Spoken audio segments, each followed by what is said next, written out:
오늘의 사연 시작합니다. 안녕하세요.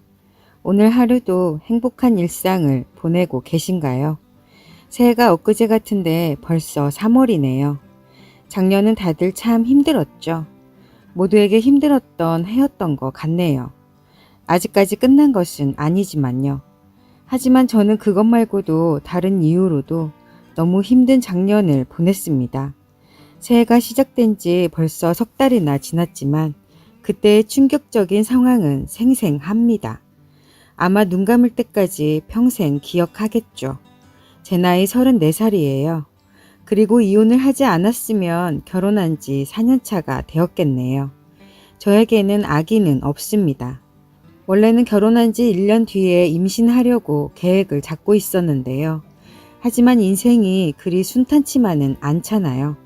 먹고 살다 보니 이런저런 예기치 않은 상황이 생기더라고요. 그래서 미루게 되었습니다. 하지만 지금 생각해보면 아기가 없었던 게 정말 다행이라고 생각이 드네요. 아이가 있었다면 쉽게 이혼을 결정 못해서 지금도 힘든 시간을 보내고 있었을 거예요.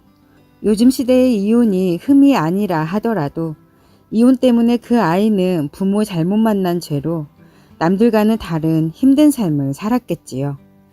남편과는 6년 전에 처음 만났어요. 지금도 어리지만 스트레스 때문인지 피부도 다 뒤집어지고 이혼 전보다 살도 좀 쪘지만요. 하지만 저는 그때 20대여서 그랬는지 피부도 탄력이 있고 몸매도 괜찮았어요. 제 입으로 이런 말 하기는 그렇지만 잘 꾸미고 다니면 길을 가다가 꽤 많은 남자들의 고백도 받아봤습니다. 그리고 긍정적인 성격이어서 스트레스라는 것은 일도 모르고 살았고요. 하지만 남편을 만나면서부터는 제 삶이 180도 완전히 바뀌었습니다. 저는 네일아트 샵을 운영하고 있습니다. 저는 어려서부터 아기자기한 것을 좋아했어요. 그리고 중학교 때부터 네일아트에 관심이 있었죠. 솔직히 공부에는 관심이 없었어요. 그래서 부모님을 설득해서 고등학교도 미용고등학교로 진학했습니다. 그리고 2년 동안 샵에서 일하면서 착실하게 창업을 준비했어요. 남들은 바로 창업하거나 할 때 저는 여유를 가지고 천천히 준비했어요. 너무 성급하게 하면 잘못될까 싶어서 가게 자리도 정말 신중에 신중을 기해서 구하게 되었습니다. 그렇게 몇 년을 하다가 가게가 잘 되어서 더 좋은 가게로 이전하게 되었어요. 거기에서 남편을 만나게 되었습니다. 남편은 저보다 1살 많았어요. 남편은 새로운 샵이 있는 상가 건물에서 실내 포차를 하고 있었어요. 남편 포차에 친구와 함께 몇 번 갔습니다. 같은 상가 사람이니 서비스를 많이 주더군요. 그리고 주방에서 음식하시는 여자가 솜씨가 좋았어요. 그래서 자주 가게 되었네요. 특히 순대 곱창볶음이 일품이었어요. 제가 곱창을 좋아하는데요. 그래서 남편 가게에 술을 마시러 가는 것보다 순대 곱창볶음을 먹으러 가는 거였어요. 그러다 남편과 친해지게 되었어요. 그래서 영화도 같이 보고 드라이브도 하고 같이 보내는 시간이 많아졌어요. 그러던 중 남편이 사귀자고 했고 저는 그러자고 했습니다. 그렇게 2년쯤 사귀다가 결혼하게 되었어요. 그런데 결혼한 지 석 달 정도 되었을 때 남편은 저에게 갑자기 제안을 하나 하더군요. 같이 운동을 하자고요. 그것도 매일 아침에요. 그래서 무슨 운동을 하냐고 하니 조깅을 하자고 하더군요. 저도 이제 30이 되었으니 운동이 필요하다고 하는 거예요. 남편은 자기 관리가 철저한 사람이었어요. 일을 하면서도 틈틈이 짬을 내서 운동을 열심히 했습니다. 그래서인지 옷을 입고 있어도 몸이 좋은 줄 알겠더라고요. 하지만 저는 운동과는 거의 담을 쌓고 사는 사람이었고요. 그래서 하기 싫었지만 남편이 끈질긴 설득 끝에 결국 하기로 했어요. 제일 힘든 것은 일찍 일어나는 거였어요. 저는 결혼과 동시에 잠을 자는 패턴이 바뀌었어요. 제 일이 끝나면 남편 가게 일을 도와주면서 같이 퇴근할 때도 있고요. 아니면 집에서 남편이 들어오길 기다렸어요. 저는 아침 일찍 문을 안 열어도 괜찮으니 그래도 큰 무리는 없었습니다. 저는 6시간 정도 잠을 자는데요. 저도 많이 잠을 자는 편은 아닌데 거기서 더 줄이려고 하니 힘들더군요. 저는 그렇다 치더라도 남편은 시간이 딱히 정해져 있는 것은 아니지만 거의 새벽 1시 넘어서 퇴근하는데 씻고 뭐하면 2시쯤에 잠을 자는데 어떻게 하려고 그러나 했어요. 하지만 다음 날부터 남편은 아침 일찍 일어나서 저를 깨웠고 저는 비몽사몽하며 남편을 따라 나섰죠. 집 근처에 있는 공원으로 갔어요. 새벽부터 운동하는 사람이 참 많더군요. 처음 일주일 동안은 정말 힘이 들더군요. 정말 매일같이 운동하시는 분들 보면 정말 대단하다고 생각이 들었어요. 그래도 시간이 지나니 조금은 나아졌어요. 하지만 저는 조금 적당히 운동하고 싶었어요. 그런데 남편은 열심히 해서 마라톤에 도전한다고 하는 거예요. 제가 힘드니 그만하자 해도 조금만 더 뛰자고 해대니 도저히 안 되겠더라고요. 그래서 저는 더는 못하겠다고 말했어요. 매일 이렇게 뛰는 거는 아닌 것 같아 남편에게 그만하자고 했지만 남편은 하다 보면 익숙해지고 괜찮아질 거라고 하대요. 하지만 저는 도저히 적응이 안 되더라고요. 그래서 완전히 손을 들고 포기했어요. 그런데 남편은 정말 열심히 하더군요. 자기는 무조건 계속 한다고 하더라고요. 저는 솔직히 남편 혼자 얼마 하다가 포기할 줄 알았어요. 하지만 워낙에 끈기가 있는 사람이라서 그런지 한두 달 하고 그만둘 줄 알았는데 3년 동안이나 하더라고요. 너무 비와 눈이 많이 오지 않는 이상 하루도 빠지지 않고 운동했어요. 처음 운동을 시작하고 6개월 뒤에 하프를 그리고 1년 뒤에는 풀코스를 완주하더군요. 풀코스를 처음 완주할 때는 저도 가게를 닫고 응원을 갔었습니다. 그때는 정말 대단한 사람이라고 생각했어요. 심지어 존경하는 마음마저 생기더라고요. 자기 관리하는 모습이 정말 멋져 보였어요. 그렇게 하면서도 본업인 포차 운영에 지장을 준 적도 단 한 번 없었습니다. 저는 정말 멋지고 좋은 사람하고 결혼했다고 생각했어요. 그런데 그 일이 일어나고 말았습니다. 반전이었어요. 남편은 쓰레기 중에 재활용도 안 되는 완전 쓰레기였던 거죠. 자영업 하는 사람들이 다 그렇듯 작년은 저한테나 남편한테도 너무 힘들었어요. 매출이 정말 하루아침에 뚝 떨어졌고 회복될 기미가 안 보였어요. 저는 그나마 괜찮았지만 남편은 정말 힘들었어요. 손님이 없다고 문을 닫을 수는 없고 매달 세를 내는 날짜는 어김없이 다가오고 특히 언제 좋아진다는 보장도 없다는 게 너무나 힘들고 지치더라고요. 남편은 거의 폐업 직전이었어요. 가게에 손님이 한 명도 없을 때도 있었거든요. 많아봐야 한두 테이블이었어요. 남편이 원래는 서빙하는 알바를 썼는데 매출이 줄어서 본인이 직접 서빙할 지경이니까요. 주방에서 일하는 사람도 한 명으로 줄이고요. 그렇다고 제가 잘 되는 것도 아니고 겨우 월세 내는 정도였으니 걱정이 말도 못했죠. 그러다 보니 스트레스 때문인지 폭식하게 되었고 살이 10kg나 찐 거예요. 그래도 남편은 다 잘 될 거라며 저를 다독였어요. 그래서 저도 어차피 이렇게 된 거 속 끓이면 뭐하나 싶었습니다. 다시 기운을 내기로 마음먹고 살을 빼기로 했죠. 그래서 남편 따라서 운동을 하려고 했어요. 그런데 남편이 매일 아침에 일어나서 운동하는 게 쉬운 것이 아니라고 하는 거예요. 해봐서 알지 않냐고 하면서요. 차라리 당신은 집안에서 하는 운동을 하라더군요. 남편의 말을 들으니 신혼 초에 도전했던 게 생각나서 아침마다 운동한다는 말이 쏙 들어가 버렸네요. 그러다 남편은 열심히 운동하는데 나라고 못할까 라는 생각이 드는 거예요. 그래서 남편이 운동하는데 신경을 쓰지 않게 남편한테 말하지 않고 저 혼자 조금씩 하려고 했어요. 남편이 새벽에 나가는 것을 확인하고 조용히 옷을 입고 운동을 하러 나갔어요. 그리고 남편보다 일찍 집으로 들어와 씻고 아침을 준비했어요. 그래서 남편은 제가 운동하는지 전혀 눈치를 채지 못하더군요. 그런데 일주일이 지났는데도 운동하는 남편의 모습을 볼 수가 없었어요.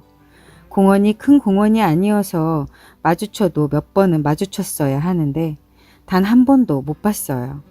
그래서 모른 척하고 운동하러 어디로 가냐고 물었지만 똑같이 공원으로 다니지 그러더군요. 그때 이상한 느낌이 팍 오더라고요. 남편이 새벽마다 운동만 하는 게 아니라고요.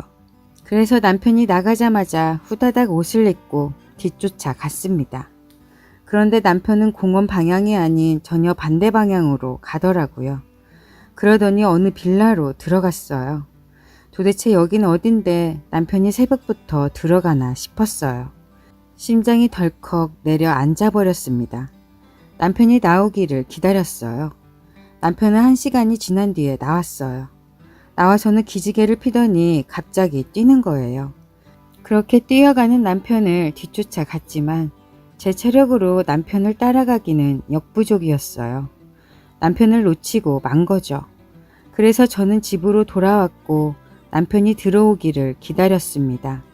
한참 뒤에 남편은 땀이 범벅인 채로 들어왔어요. 저는 태연히 남편에게 운동 잘했냐고 물었어요. 남편은 오늘은 평소보다 더 뛰었다고 하더군요. 눈 하나 깜짝하지 않고 거짓말을 한 거였어요.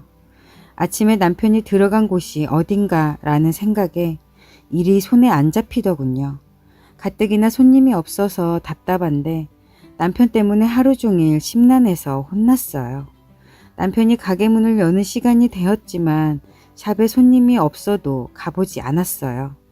퇴근할 때도 얼굴 잠깐 보고 간다고 하고 나왔죠. 그렇게 집에 있는데 도저히 가만히 못 있겠더라고요. 아무래도 남편이 저 없을 때 뭔 짓거리를 할 것 같아서요. 그래서 다시 남편 가게로 갔습니다. 거기서 정말 충격적인 장면을 목격했어요. 가게에 손님은 한 명도 없었고 남편이 술을 마시고 있었습니다. 그런데 혼자가 아니었어요. 주방에서 음식하는 여자와 같이요. 제 말을 들으면 같이 일하니까 둘이서 술 마시는 게 그럴 수도 있지. 하나도 이상하지 않을 수 있는데요. 둘이 다정하게 딱 붙어서 먹고 있는데 전 눈이 뒤집히는 줄 알았어요. 그 여자는 40대 중반에 이혼해서 혼자 사는 여자였어요. 그 여자는 얼굴이 예쁜 것도 동안도 아니었어요. 그냥 보통 아줌마같이 생겼어요. 몸매도 완전 뚱뚱까지는 아니지만 많이 통통한 편이었어요. 제가 아무리 살이 쪘어도 원래 좀 마른 편이라서 주위 사람들은 지금이 더 보기 좋다 했거든요. 그렇게 저보다 하나도 나을 게 없는데 그리고 10살이나 많은 여자와 바람을 폈다는 게 정말 수치스러웠어요. 남편이 바람을 피워서 화가 나기도 났지만 수치스러운 게 더 컸던 것 같아요. 그 정도로 그 여자는 그냥 그랬어요. 여자인 제가 객관적으로 보기에요. 바람을 피려면 조금 젊고 예쁘고 늘씬한 여자를 만나지 그랬더라면 이렇게 수치스럽진 않았을 테지요. 하지만 남편에게는 제가 그 여자보다 못났던 거죠. 저는 남편과 그 여자가 눈치채지 못하게 최대한 가까이 가서 사진을 찍었어요. 그런데 남편이 갑자기 일어나더라고요. 저는 몸을 숨겼고 계속 지켜봤습니다. 남편은 테이블을 정리하더니 가게 문을 닫으려고 하는 거예요. 그때 시간이 밤 9시도 안 되었거든요. 그래서 저는 남편한테 전화했어요. 남편이 제 전화를 받더군요. 그래서 가게 손님은 있냐고 물었어요. 남편은 오늘은 새 테이블이나 있다면서 좀 늦게까지 있을 것 같다고 기다리지 말고 먼저 자라고 하더군요. 제가 손님 없는 거 뻔히 보고 있는데 말이죠. 하지만 저는 남편에게 그러냐고 좀 도와줄까 했어요. 남편은 괜찮다고 혼자 할 수 있다고 하더군요. 제가 도와준다니까 당황한 것 같더라고요. 저는 그런 고생하라고 하고 전화를 끊었어요. 남편은 저와 전화를 끊고 가게 문을 닫고 그 여자와 팔짱까지 끼고 어디론가 걸어가더군요. 남편이 완전히 그 여자한테 미친 것 같았어요. 아니라면 저도 그 상가에서 일해서 혹시라도 아는 사람 만날 수도 있어서 사람들에게 안 들키려고 조심할 법도 하잖아요. 하지만 대놓고 팔짱을 끼고 걷는 걸 보고 둘이서 갈 때까지 갔다고 생각했죠. 그것들은 택시를 타더군요. 그래서 저도 얼른 택시를 타고 기사님께 앞차 좀 따라가 달라고 했어요. 앞차를 따라가 달라는 말을 들은 기사님은 그 말 한마디에 남편이 바람나서 뒤쫓고 있구나 라고 단번에 알아차리신 것 같았어요. 눈미러로 저를 보시는 눈빛이 젊어 보이는데 안 됐다 이러는 것 같았거든요. 하여튼 그렇게 뒤쫓아 가는데 남편과 그 여자가 탄 택시는 멈췄습니다. 제가 아는 곳이었어요. 아침에 남편이 들어간 빌라였어요. 계단 등이 켜지는 것을 보고 몇 층인지 확인했고 집에 불이 켜지는 거로 몇 호인지도 확인했죠.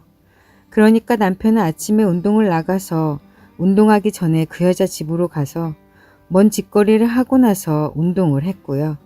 퇴근하면서도 집에 들어오기 전에 그 여자네 집에 먼저 들렀다가 오는 거였어요. 저는 집으로 돌아왔어요. 앞으로 어떻게 해야 할지 생각했어요. 불륜을 저지르고 있는 것이 확실해졌으니 이혼하는 것은 당연한 일인데 문제는 어떻게 이혼을 하느냐였어요. 당연히 저는 남편을 돈 한 푼 없는 거지로 만들어서 집에서 내쫓고 싶었습니다. 그래서 불륜을 저지르고 있다는 확실한 증거가 필요했어요. 다음 날부터 저는 새벽에 남편이 그 여자 집에 들어가고 나오는 것을 찍었어요. 그리고 더 기가 막힌 일이 있었는데요. 제가 출근을 하면 남편은 그 여자네 집으로 가는 거예요. 혹시나 해서 출근하는 척하고 집 앞에 서 있었는데 남편이 나오더라고요. 그러니까 저 몰래 시간만 나면 그 여자와 같이 있었던 거죠. 남편보다 제가 먼저 출근을 하니 저는 남편 가게로 가서 CCTV를 확보했어요. 아무도 없는 가게에서 둘이 부둥켜 안고 뽀뽀하고 난리도 아니더군요.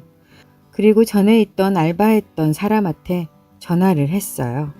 둘이 언제부터 그랬는지 물어봤어요. 처음에는 말을 하지 않더군요. 그래서 집요하게 물어봤어요. 다 알고 있으니 이야기해달라고 하면서요. 그랬더니 말을 해주더라고요. 그 사람 말로는 1년 전쯤, 그러니까 자기가 처음 일할 때부터였대요. 그래서 그 여자가 사모님인 줄 알았다더군요. 그전에는 모르겠지만 하여튼 그렇다고 하는데 정말 기가 막히더라고요. 최소한 1년 전부터잖아요. 그보다 훨씬 전일 수도 있고요. 오래 일한 주방에 아줌마들이 있었지만 남편과 그 여자 귀에 들어갈까 봐서 차마 물어보지 못했어요. 며칠 동안 아침부터 밤까지 남편 뒤를 밟으며 증거를 모았어요. 그리고 모든 것을 다 터뜨려 버리기로 했죠. 남편이 쉬는 날이었어요. 남편은 이따가 저녁에 친구와 약속이 있다고 하더군요. 분명 그 여자네 집으로 갈 거라는 걸 알았죠. 그래서 저는 일을 마치고 시댁으로 갔어요. 그리고 오랜만에 저희 집에서 다 같이 저녁 식사를 하자고 했습니다. 그렇게 시부모를 모시고 집으로 가지 않고 그 여자네 집으로 갔어요. 그리고 시부모님께 여기 남편이 있으니 같이 올라가자고 했어요. 시부모님은 여기가 어디냐고 물으시대요. 저는 아무 말 하지 않았습니다. 그 여자네 배를 눌렀어요. 그런데 아무런 소리도 들리지 않는 거예요. 분명 밖에서 볼 때 불이 켜 있었거든요. 그래서 문을 쾅쾅 두드리기 시작했어요. 시부모님은 그런 저를 남의 집에서 왜 그러냐고 말리셨죠. 저는 아랑곳하지 않고 더 세게 두드렸죠. 앞집에서 시끄럽다고 나와서 뭐라고 했지만 저는 신경도 쓰지 않고 두드리기만 했어요. 그랬더니 문이 열리면서 그 여자가 나오대요. 저는 그 여자를 밀쳤어요.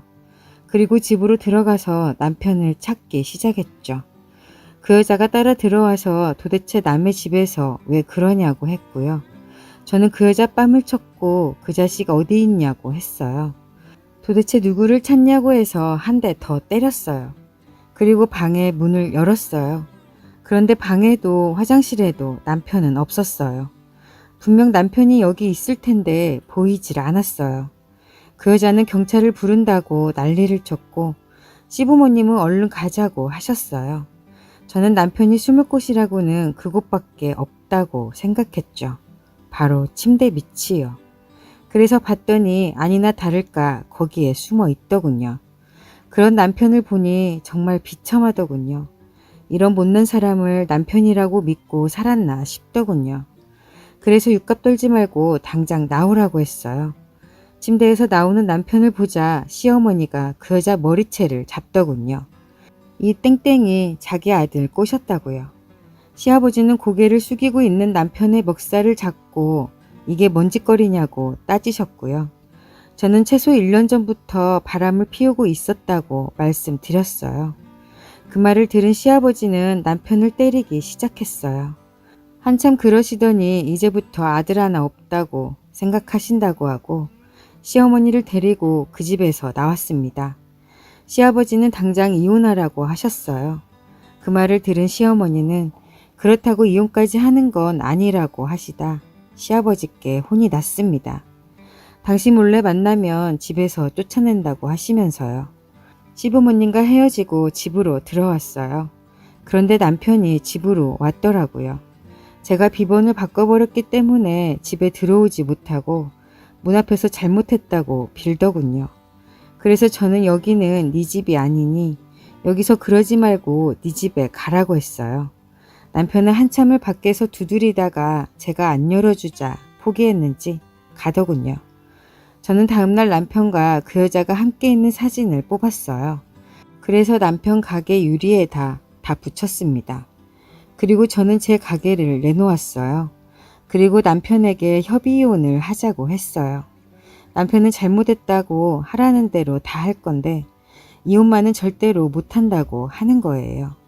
그래서 아무것도 바라는 것이 없으니 이혼만 하자고 했는데 남편은 절대 안 된다고 하더군요. 그래서 변호사 사무실을 갖고 이혼 소송을 하기로 했어요. 상간녀 소송도 걸었고요. 그렇게 이혼을 하는데 아무리 유책 배우자여도 재산 분할을 해야 하더라고요. 그래도 남편이 자기 잘못을 반성하는지 집을 제 명의로 해준다고 하더군요. 결국에는 협의 이혼을 했습니다. 상간녀 소송도 잘 끝나서 위자료도 받았어요. 저는 가게를 정리했어요. 어느 정도 손해를 감수했지만 저는 상관하지 않았어요. 남편은 제가 붙인 사진 때문에 상가 사람들에게 손가락질 받고 욕을 먹더군요. 그러다 결국에는 문을 닫더군요. 저는 가게가 작아서 손해를 얼마 보지 않았지만 남편은 정말 크게 손해를 봤어요. 남편은 자기 욕망을 채우려다 집 날려 가게 날려 가족한테 버림까지 받았으니 제대로 벌을 받은 거죠. 이혼하고 나서 남편이 그 여자와 헤어졌다면서 제발 한 번만 용서해달라고 하는 거예요. 매일 전화를 하고 집에까지 찾아오네요. 전화는 오래 써서 바꿀 수 없고 집은 이사하려고 부동산에 내놓았습니다. 정말 두 번 다시 남편 얼굴 보고 싶지 않거든요. 저희 부모님도 충격을 받으셨지만 지금은 조금 괜찮아지신 것 같습니다. 매일 전화로 괜찮냐고 물어보시고 항상 제 걱정을 하시네요. 부모님께 불효를 저지르는 것 같아서 마음이 아파요. 시간이 지나면 다 괜찮아지겠죠. 저는 다시 가게 자리를 알아보고 있어요. 힘들지만 계속 놀고 있을 수만은 없잖아요. 요즘 정말 힘든 시국이지만 이걸 보는 여러분 모두 힘을 내셨으면 해요. 특히 자영업을 하시는 분들 조금만 더 참고 견디면 좋은 날이 올 테니 모두 기운 내세요. 이야기 들어주셔서 감사합니다.